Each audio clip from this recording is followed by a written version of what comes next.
नमस्कार दोस्तों, स्वागत है आप सभी का हमारे जी नौकरी यूट्यूब चैनल पर। दोस्तों इस वीडियो में हम बात करेंगे 2021 की सभी परीक्षाओं पूछी गई करंट अफेयर पार्ट 8। तो चलिए स्टार्ट कर लेते हैं पहले क्वेश्चन के साथ। दोस्तों पहला क्वेश्चन है, justice N V Ramana Bharat के कौन से वे मुख्य न्यायाधीश हैं? ये दोस्तों हरियाणा जज की परीक्षा हुई थी, प्रीलिम हुआ था, उसमें ये क्वेश्चन पूछा गया था। तो दोस्तों भारत के 48वें चीफ जस्टिस कौन है? तो दोस्तों ये हैं एन वी रमन्ना। ये आपको ध्यान में रखना, ये करंट भारत के मुख्य न्यायाधीश हैं सुप्रीम कोर्ट के। और दोस्तों इनका नाम है जस्टिस एन वी रमन्ना। ये भारत के 48वें मुख्य न्यायाधीश हैं। अगर दोस्तों मैं बात करूं ये किस राज्य से आते हैं, तो दोस्तों आंध्र प्रदेश से आते हैं। आंध्र प्रदेश के पूनावरम से ये बिलोंग करते हैं, ये भी आपको ध्यान में रखना है दोस्तों। अगला क्वेश्चन देख लेते हैं दोस्तों। दोस्तों अगर आप पहली बार हमारे जी नौकरी यूट्यूब चैनल पर नए हैं, चैनल को ज़रूर सब्सक्राइब कीजिएगा, साथ के साथ बेल आइकन ज़रूर क्लिक कीजिएगा, जिससे कि हमारी वीडियो की रेगुलर नोटिफिकेशन आपको प्राप्त हो सके। वीडियो पसंद आ रही है लाइक और शेयर ज़रूर करते रहिए। इस वीडियो की पीडीएफ फाइल लेना चाहते हैं, लिंक आपको इस वीडियो के नीचे डिस्क्रिप्शन में हमारे टेलीग्राम का लिंक दे रखा है, क्लिक करके ज्वाइन करके वहाँ से पीडीएफ डाउनलोड कर सकते हैं। अगला क्वेश्चन देख लेते हैं। भारत के वर्तमान में कानून और न्याय मंत्रालय के मंत्री कौन है? यानी कि ministry of law and justice किसके पास है दोस्तों? तो दोस्तों ये है, इनका नाम है दोस्तों किरण रिजिजू।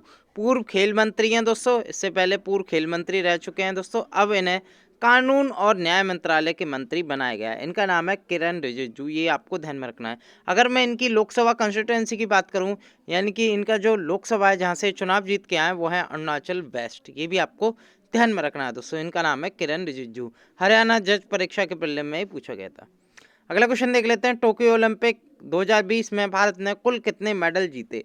हरियाणा जज परीक्षा में पूछा गया दोस्तों 8, 7, 6, 5। तो दोस्तों टोक्यो ओलंपिक 2020 जो कि टोक्यो जापान की राजधानी में आयोजित हुआ था, इसमें जो इंडिया की रैंक थी दोस्तों वो 48 थी। आपको ये भी ध्यान में रखना, पूछना है, लेकिन इसमें जो क्वेश्चन बना है वो ये बना कि भारत ने कुल कितने मेडल जीते। तो भारत ने एक गोल्ड के साथ दोस्तों 6 यानी कि टोटल 7 मेडल जीते, जिसमें दोस्तों एक गोल्ड था जो कि भारत के नीरज चोपड़ा ने जेवलिन थ्रो में जीता था। ये आपको ध्यान में रखना है दोस्तों। टोक्यो ओलंपिक 2020 में भारत ने कुल 7 मेडल जीते, जिसमें भारत की जो पोजीशन रही वो 48 में रही ओवरऑल मेडल टैली में। और इसमें जो टॉप किया वो यूएसए ने 113 मेडल के साथ नंबर 1 बना रहा। इंडिया की रैंक आई 48, ये भी आपको ध्यान में रखना है। इंडिया ने कितने जीते? Total 7 medal. अगला क्वेश्चन देख लेते हैं।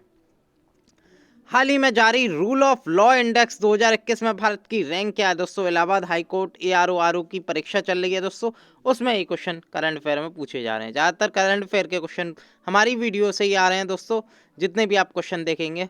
अगर मैं बात करूं दोस्तों रूल ऑफ लॉ इंडेक्स की वर्ष 2021 की, इसमें इंडिया की रैंक कितनी थी? इंडिया की रैंक थी इसमें 79, जिसमें टॉप्ड किया था डेनमार्क देश ने। और किसके द्वारा ये निकाली जाती है रिपोर्ट? World justice project. ये भी जरूर याद रखना, क्योंकि पूछा जा सकता है रूल ऑफ लॉ इंडेक्स कौन निकालता है। तो वर्ल्ड जस्टिस प्रोजेक्ट की रिपोर्ट है दोस्तों ये रूल ऑफ लॉ इंडेक्स, जिसमें टॉप किया डेनमार्क ने। इंडिया की रैंक है 79, याद रखिएगा। अगला क्वेश्चन देख लेते हैं। विश्व खाद्य दिवस 2021 की थीम क्या है दोस्तों? ये क्वेश्चन पूछा गया था हूबहू, जो हमने डेज एंड थीम डाली थी दोस्तों उससे। जो वर्ल्ड फूड डे है, जैसे मैं बता चुका हूँ, 16 अक्टूबर 2021 के दिन मनाया जाता है दोस्तों। और इसकी जो थीम रही थी अवर एक्शन अवर फ्यूचर, यानी कि हमारा काम या हमारा कार्य या हमारा भविष्य, ये इसकी थीम रही थी। और दोस्तों आपको याद होगा वर्ल्ड फूड प्राइज, यानी कि 16 अक्टूबर 2021 के दिन ही ये वर्ल्ड फूड जो अवार्ड होता है दोस्तों, फूड अवार्ड, जो विश्व का सबसे बड़ा खाद्य पुरस्कार होता है, वो दिया जाता है। वो किसे दिया इस बार 2021 का? वो दिया शकुंतला हरण सिंह थ्री स्टेट को। ये भी आपको ध्यान में रखना है दोस्तों। अगला क्वेश्चन देख लेते हैं। जनवरी 2021 के अनुसार फेसबुक के वर्तमान सीईओ कौन है दोस्तों? यूपीएसआई एग्जाम 2021 में ये पूछा गया था दोस्तों। करंट सीईओ की बात करूं तो दोस्तों वो है मार्क जुकरबर्ग, जो कि एक फाउंडर है फेसबुक के। जनवरी 2021 के अनुसार ये फेसबुक के वर्तमान सीईओ थे। अगर मैं बात करूं ये कब लॉन्च हुआ दोस्तों, ये लॉन्च हुआ 4 फरवरी 2004 में, और इसके फाउंडर हैं मार्क जुकरबर्ग के साथ साथ एडुआर्डो सेवेरन। ये भी आपको ध्यान में रखना है दोस्तों। अगले क्वेश्चन की मैं बात करूं, मानव अधिकार दिवस की थीम क्या है दोस्तों, मैं बता चुका हूं दोस्तों, यूपीएसआई एग्जाम में भी पूछी गई थी, डेज एंड थीम कराई गई थी दोस्तों, उसके हिसाब से मैंने मानव अधिकार दिवस बताया था, इसकी थीम क्या रही थी। तो दोस्तों ये याद रखिएगा, ये 10 दिसंबर को मनाया जाता है और इस बार इसकी थीम रही थी इक्वलिटी, ये भी आपको ध्यान में रखना है दोस्तों। इसमें जो क्वेश्चन आया था दोस्तों, सबसे पहले मैं बता दूं, जो यूपीएसआई एग्जाम में पूछा गया था वो पूछा गया था करंट में भारत के राष्ट्रीय मानवाधिकार आयोग के अध्यक्ष कौन है, क्वेश्चन ये बना था। और दोस्तों मैंने अपनी मानवाधिकार दिवस 2021 की थीम में आपको बताया भी था कि भारत के जो वर्तमान न्यायमूर्ति हैं जिनका नाम है अरुण कुमार मिश्रा, ये राष्ट्रीय मानवाधिकार आयोग के अध्यक्ष हैं, नेशनल ह्यूमन राइट कमीशन के अध्यक्ष हैं, ये आपको ध्यान में रखना है, अरुण कुमार मिश्रा इनका नाम है। और मानवाधिकार दिवस की बात करूं जो कि 10 दिसंबर को मनाया जाता है और इसकी थीम रही थी समानता यानी कि इक्वलिटी। पूरी फुल फॉर्म की मैं बात करूं थीम की, equality, reducing inequality, advancing human rights, ये आपको ध्यान में रखना है। अगले क्वेश्चन की मैं बात करूं, जनवरी 2021 के अनुसार प्रेस ट्रस्ट ऑफ इंडिया के वर्तमान अध्यक्ष कौन है दोस्तों। आरआरबी एनटीपीसी की जो जुलाई शिफ्ट में क्वेश्चन आया था उसमें दोस्तों जनवरी 2021 की करंट अफेयर पूछी गई थी। ये अच्छी बात है कि जुलाई में जो शिफ्ट हुई थी उनमें 2021 की करंट तो आई नहीं, तो 2021 में जनवरी फरवरी 2021 में दोस्तों 2019 की करंट पूछे जा रहे हैं, 2020 की करंट से पूछे जा रहे हैं। अगर मैं बात करूं दोस्तों प्रेस ट्रस्ट ऑफ इंडिया के वर्तमान अध्यक्ष कौन है जनवरी 2021 तक, तो दोस्तों वो थे अवीक सरकार, क्या नाम है इनका, अवीक सरकार। और दोस्तों इसकी स्थापना, प्रेस ट्रस्ट ऑफ इंडिया की स्थापना 27 अगस्त 1947 को हुई। इसका करंटली हेडक्वार्टर है न्यू दिल्ली। और इसके वर्तमान चेयरमैन कौन है दोस्तों प्रेस ट्रस्ट ऑफ इंडिया के, वो हैं अवीक सरकार। हो सकता है आगे वाले एग्जामों में पूछा जा सके।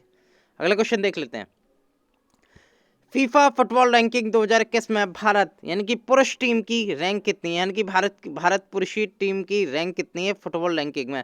तो दोस्तों हरियाणा एचएससी एग्जाम में पूछा गया था, इसमें करंटली भारत की रैंक है दोस्तों। अगर मैं लेटेस्ट की बात करूं दोस्तों, क्योंकि उसमें जो हरियाणा एचएससी जो एग्जाम हुआ था उसमें जो ऑप्शन था वो 105 था, उसमें 104 ऑप्शन नहीं था। और दोस्तों अगर मैं लेटेस्ट की बात करूं, लेटेस्ट इंडिया की रैंकिंग पहुंच गई है 104 पे, ये आपको ध्यान में रखना है। करंट इंडिया की रैंक चल रही है 104 फीफा रैंकिंग मैन में। अगर मैं बात करूं इसमें फीफा में टॉप्ड कंट्री कौन है पुरुषों में, तो दोस्तों वो है बेल्जियम, ये आपको ध्यान में रखना है। अब मैं वुमेन की बात करूं, वुमेन में कौन है, रैंकिंग नंबर 1 किसकी है, यूएसए देश की है। इंडिया की रैंक कितनी है वुमेन में, तो दोस्तों वो है 55वीं, ये भी आपको ध्यान में रखना है। वेरी वेरी इंपॉर्टेंट फैक्ट्स हैं दोस्तों। अगला क्वेश्चन की मैं बात करूं, विश्व स्वास्थ्य दिवस पूछा गया था हरियाणा एचएससी एग्जाम में, कब मनाया जाता है। वेरी वेरी इंपॉर्टेंट क्वेश्चन है, कई बार मैं आपको बता भी चुका हूं दोस्तों। ये मनाया जाता है प्रत्येक वर्ष के 7 अप्रैल को, क्योंकि 7 अप्रैल 1948 में दोस्तों WHO बना था। कौन फाउंड हुआ था, वर्ल्ड हेल्थ ऑर्गेनाइजेशन बना था 7 अप्रैल 1948 में। और इसीलिए हम 7 अप्रैल को हर वर्ष विश्व स्वास्थ्य दिवस मनाते हैं। इसकी थीम जरूर याद रखना, पूछी जा सकती है, building A fairer and healthier world for everyone, यानी कि एक सही और एक हेल्थियर विश्व या संसार बनाना सबके लिए, ये इसकी थीम रही थी। 7 अप्रैल 1948 को WHO world health organisation found हुआ था। कोई मुझे बता सकता है WHO का हेडक्वार्टर कहाँ स्थित है, कमेंट में जरूर बताइएगा। अगला क्वेश्चन देख लेते हैं, वर्ल्ड हैप्पीनेस इंडेक्स 2021 में भारत का क्या स्थान है। वेरी वेरी इंपॉर्टेंट, बता भी चुका हूँ मैं आपको। इंडिया की रैंक आई है दोस्तों इसमें 139 टोटल कंट्री रही थी, इसमें इंडिया की रैंक आई 139। अगर मैं बात करूं दोस्तों टॉप्ड कंट्री कौन सी रही, तो दोस्तों वो रही फिनलैंड। सबसे खुशहाल देश जो रहा वो रहा फिनलैंड। और सबसे अखुशहाल जो देश रहा यानी कि सबसे नीचे रहा 149वीं पोजीशन पर, वो रहा अफगानिस्तान। अगर मैं बात करूं इंटरनेशनल हैप्पीनेस डे कब मनाया जाता है, 20 मार्च के दिन मनाया जाता है। इसकी थीम रही थी currently happiness for all for ever. अगला क्वेश्चन देख लेते हैं दोस्तों, राष्ट्रीय कैडेट कोर एनसीसी के 34वें महानिर्देशक के रूप में किसने पदभार ग्रहण किया है।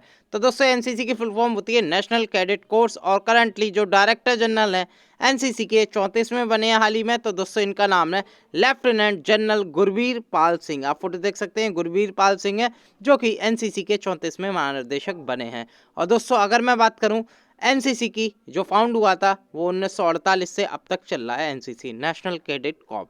अगर मैं बात करूं इसका हेडक्वार्टर की, नई दिल्ली में इसका मुख्यालय स्थित है। अगले क्वेश्चन की मैं बात करूं, किसे वर्ष 2021 का प्रतिष्ठित हर्षोत्त पुरस्कार प्राइज दिया गया? इलाहाबाद हाईकोर्ट आरोप में पूछा गया। वेरी वेरी इंपॉर्टेंट, कई बार मैं आपको बता भी चुका हूँ ये क्वेश्चन, क्योंकि दोस्तों इस पुरस्कार को हम इको ऑस्कर के नाम से जानते हैं, जिसे दोस्तों हर्षोत्त प्राइज 2021 कहा जाता है, और ये दिया जाता है Prince William Duke of Cambridge के द्वारा, और इस बार ये पहली बार दिया, इसलिए और भी ज़्यादा इंपॉर्टेंट है, और इलाहाबाद में पूछ भी लिया गया। ये मिला दोस्तों भारत के विद्युत मोहन को। ये दिल्ली से बिलोंग करते हैं। इनकी जो टेक्नोलॉजी थी वो टकाचार टेक्नोलॉजी कहलाती थी, उसके लिए है ना दोस्तों ये हर्षोत्त पुरस्कार दिया गया। किसके द्वारा? प्रिंस विलियम, जो कि ड्यूक ऑफ कैम्ब्रिज हैं। ये अभी आपको ध्यान में रखना है दोस्तों। और दोस्तों मैंने आपको पहले भी क्वेश्चन बताया था, क्योंकि दोस्तों ये जो पुरस्कार है इस बार ये पहली बार दिया गया था भारत के विद्युत मोहन को। अगर मैं वर्ल्ड वाइड बात करूं तो टोटल विश्व के 5 लोगों को ये पुरस्कार दिया गया था, जिसमें भारत के विद्युत मोहन भी शामिल है। अगला क्वेश्चन देख लेते हैं। हाल ही में किसे बुकर पुरस्कार 2021 दिया गया है? तो दोस्तों इनका नाम है डेमन गलगोट। क्या नाम है दोस्तों? डेमन गलगोट नाम है दोस्तों। ये साउथ अफ्रीका से बिलोंग करते हैं। इनकी एक बुक आई थी दोस्तों, द प्रॉमिस, इसके लिए इन्हें बुकर पुरस्कार 2021 मिला है। ये भी आपको ध्यान में रखना है दोस्तों। अगला क्वेश्चन देख लेते हैं। उत्तर प्रदेश की एक जिला एक उत्पाद की ब्रांड एम्बेसडर कैसे बनाया गया है? दोस्तों इलाहाबाद हाईकोर्ट आरोप में उत्तर प्रदेश से संबंधित बहुत क्वेश्चन पूछे जा रहे हैं दोस्तों। काफ़ी करंट अफेयर भी आ रही है, साथ के साथ दोस्तों उत्तर प्रदेश की स्टैटिक जीके भी पूछी जा रही है। तो दोस्तों ये क्वेश्चन पूछ लिया गया था ओडीओपी स्कीम की ब्रांड एम्बेसडर कौन बनी है? वन डिस्ट्रिक्ट वन प्रोडक्ट की। सभी क्वेश्चन मैं आपको बता भी चुका हूं दोस्तों अपनी वीडियोस में। रेगुलर जो मैं वीडियोस बनाता हूं आपको टॉपिक वाइज टॉपिक, उसमें भी आपको कवर करा देता हूं। ज़्यादातर क्वेश्चन वहीं से पूछे जाते हैं।